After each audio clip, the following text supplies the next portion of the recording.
Invitée à se confier dans le podcast de Télé Loisirs, Patrice Laffont a évoqué son premier mariage avec Catherine, la mère de ses deux aînés. Un mariage qu'il reconnaît avoir en grande partie gâché en raison de son côté volage. À 83 ans, Patrice Laffont peut se vanter d'avoir vécu une belle vie.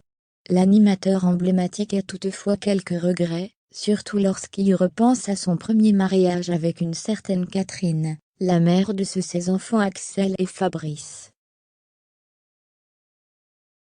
Il reconnaît dans le podcast de Télé Loisirs, Parents d'abord, être en grande partie responsable de leur séparation. C'est moi qui en quelque sorte avais un peu déconné.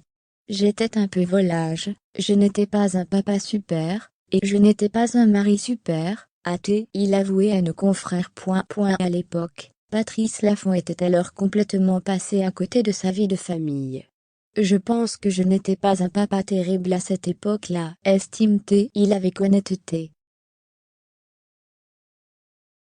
Un sujet qu'il évoque avec la même liberté auprès d'Axel et Fabrice aujourd'hui maintenant qu'ils sont grands.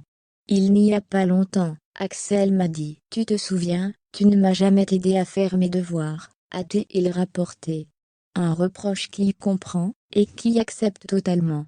Je n'étais pas du tout intéressé à leurs études, et il forçait de confirmer. Patrice Laffont n'a pas reproduit les erreurs du passé avec sa petite dernière, Mathilde, née dans les années 1990 de son mariage, avec sa deuxième femme Valérie. C'est toujours aux côtés de cette dernière qu'il s'épanouit pleinement, après 23 ans d'amour.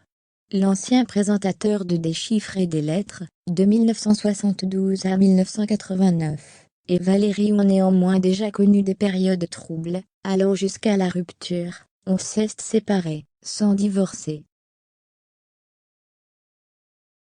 Et depuis un an, on refait toi commun.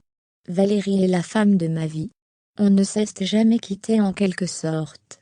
Ça se passe magnifiquement bien. On est mariés depuis 23 ans. Quand je l'ai connue, elle avait 18 ans, et moi 40. J'ai toujours été avec des femmes plus jeunes, avait-il confié pour Ici Paris en 2020.